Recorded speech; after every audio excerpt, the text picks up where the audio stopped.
Hello everyone, happy Sunday. I found this book that's called Energy Almanac, and it's really interesting. It has astrology and different things in it. So I'm going to read what it says for this up and coming week.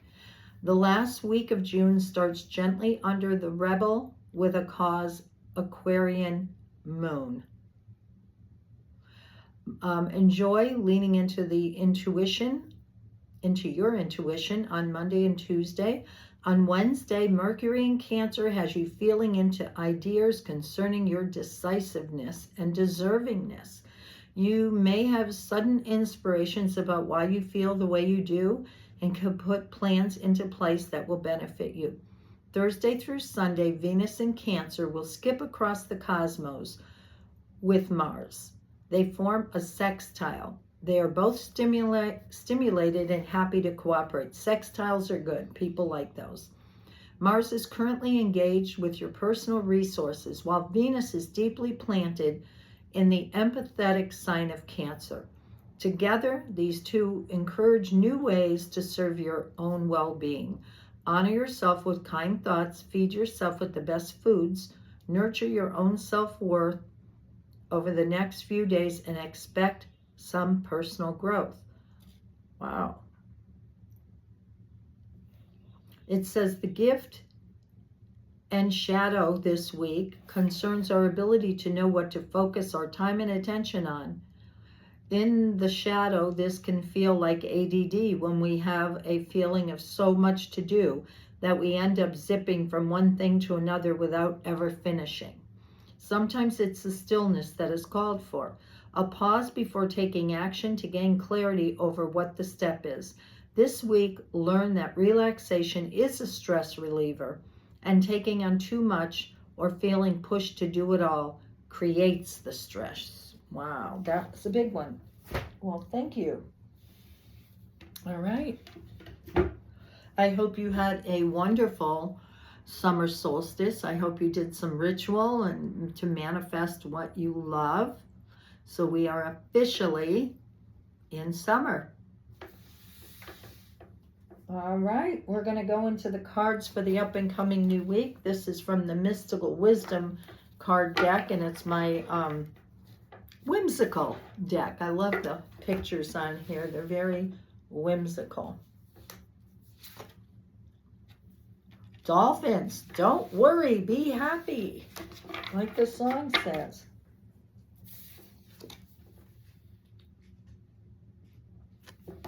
So if you look at the card, there's mermaids swimming with the dolphins, there's bubbles everywhere, there's big huge sea conch shell, and they're just having fun. So I think we're supposed to start off this new week with having some play and fun in our life. It says the dolphin has the spiritual ability to uplift your spirits with its friendly, playful nature. Escape from the stress of life by being more relaxed and doing more of what you enjoy. Pursue your creative passions. Use your energy in a more productive way. Try not to worry about issues you have no control over. This worrying can become a habit, so by taking a more relaxed and laid-back attitude, you can conquer your stress and become more calm and content. And wasn't that what it said in the book? Your mantra, I love to be playful and let go of worry. Sounds good on paper, right? We just got to do it. Celtic Spirit Oracle.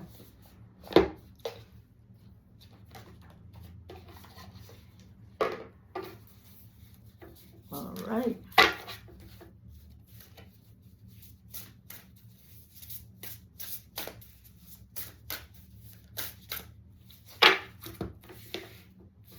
These don't want to spread.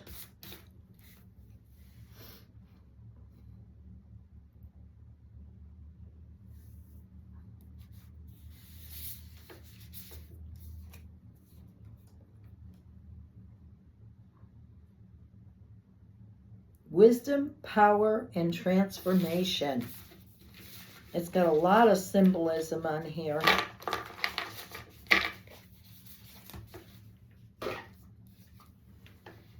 Look at that.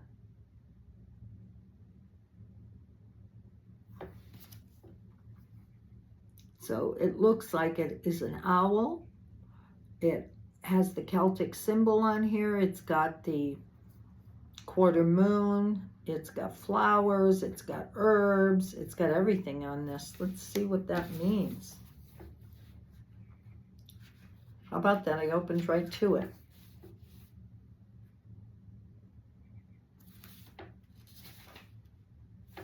Okay. It says, the owl known as, and I'm going to butcher this, Blodawid. Oh, it says pronounce Blodawith, meaning flower face. It says, is surrounded from left to right by pollen, oak pollen, broom flower, meadowsweet flower. The oak is a symbol of life, strength, and stability. Broom is associated with the heart and sweeping away what is no longer needed. Meadowsweet was highly prized by the Celts and used at weddings and burials. That's kind of interesting. This was a beautiful woman created by two magicians from the flowers of the oak, broom and meadowsweet. However, she was created to be the wife and whom she did not love and who was unfaithful. So she conspired to have him killed by her lover. He managed to escape and was healed. But for this act, she was turned into an owl by the same magician. Celtic legends were mostly passed down through tales like these. Women were sometimes representative of the land, and the owl would normally signify transformation. There are many messages we can take with us from this card. The goddess was created for something she did not want. Is there something you're doing that you do not love and feel like you are trapped doing? Do you long for another job, relationship, another life? It may be time to find a way out of where you are, to find your passion and allow your true being to come forth. Only through a deep transition or death of some sort can you expect something different to what you have now. It may take a lot of courage. It may take help from another source. But the outcome shows transition and wisdom. The owl has long been a symbol of wisdom. The owl sees through the darkness and seeks what it needs with great accuracy. Calling on the wisdom of the owl, or those with the owl as a spirit animal, will help you to see through the masks and illusions before you. There is no hiding from an owl. It seeks out the truth and seldom misses what it goes after. What must you leave behind to claim your strength and wisdom? In the end, only you can choose your path. Oh, I love that. It's true. And you know, there's always themes when people come in to see me for a reading or healing. And right now, that's it. There's a lot of themes of people not being happy and, you know, trying to make changes in their life. And as most of you know, since the eclipse on April 8th, everybody's being challenged with relationships and, you know, to look at things in a different way. Oracle of the Seven by Colette. We love her. All right, let's see. What do we need for this up and coming week in June?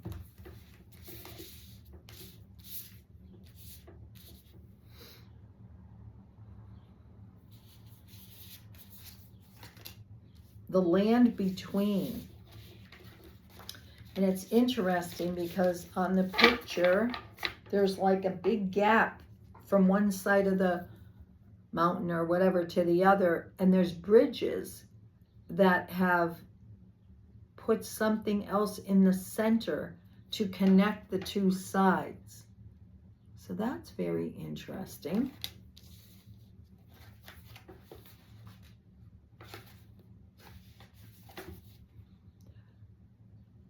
being between worlds, learning to be okay while at the threshold of what was and what will be.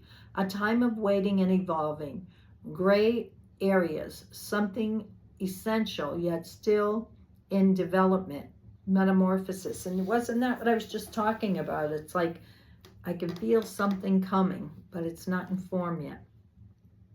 You're in a process of change. You know that you were called to it and can no longer be who you were, but you aren't sure what the next experience of your life will be.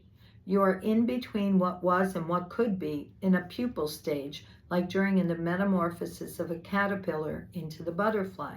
However, you can't just skip the messy parts. You have to endure the unknown and uncomfortable as you reinvent yourself. That's a good word. That's what I would say, the reinventing ourselves. And I call this phase or stage like being under construction.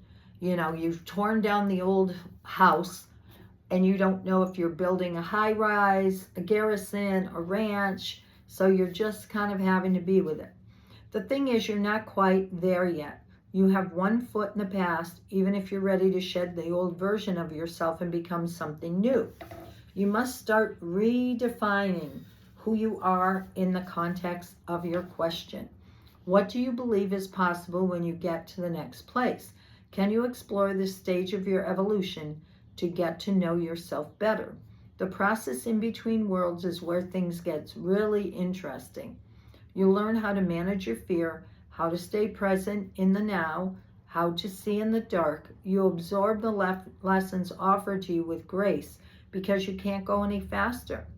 This is a real test of emotional fortitude, patience, trust, and humility. Once you've made this no man's land your home, it will be part of you. Then whatever was set in motion comes to life. This is what you've been waiting for. When you look back, you will grow to love the place in between, for that is where you were reborn. Isn't that beautiful? I love that. I feel like I want to show it to you again. So that middle ground is where everything's being created. Hi, Ben. What is it you want? You want to show everybody your new haircut?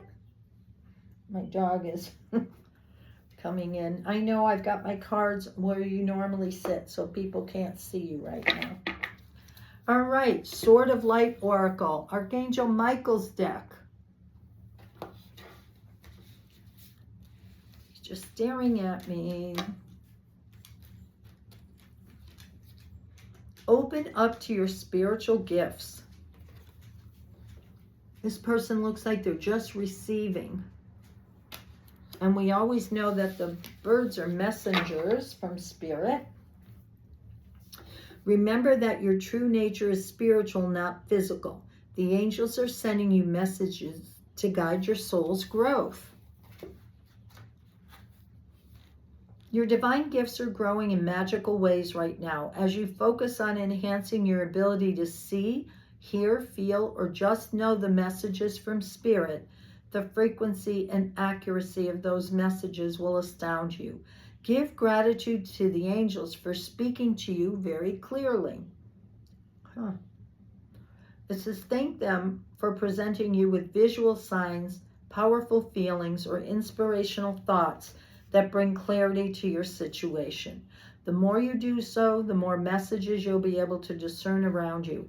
Keep practicing so that you'll gain confidence. Journaling about your messages can help you stay awake when other signs are presented. Working with these cards will also amp up your spiritual gifts. I am continuing to clear any energetic connections that may binding you to worry, fear, and self-doubt. I'm moving these out of your way, casting them aside with a sweep of my sword of light, so that you can easily pick up on the signs and guidance your angels are sending you. Allow your heart to flutter with excitement as your awareness of your true nature as a spiritual being grows. So remember, it's about having one foot in both worlds. This is a new one for me, The Sacred Forest by Denise Lynn. Look at how powerful that is. I don't know how I missed this one before. I had to have it. It says cards to open energy portals of a higher dimension. And I even love this side of the deck. Magical, mystical, unicorns. What do you want to tell everybody watching for the up and coming week?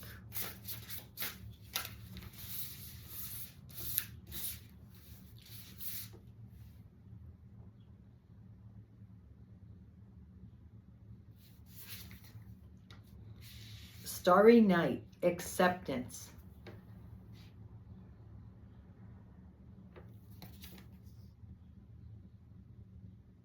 That's a beautiful card. There's a rainbow in the back and a dream catcher here.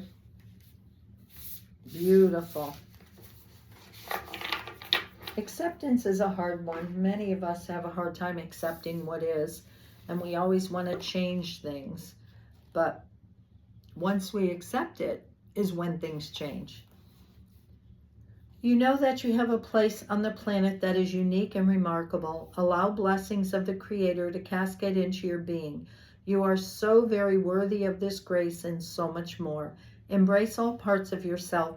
Accept your majesty. There are times when it may be feeling challenging to fully accept yourself just as you are. Yet when you don't honor all parts of yourself, you deny yourself a full experience of life. There are no wrong experiences. Each one allows you to grow as a spiritual being. I think that's important to be said because so many people think, you know, if they've been married for a while and then they're getting divorced, they're like, oh, I made a mistake. I picked the wrong guy. No, you didn't.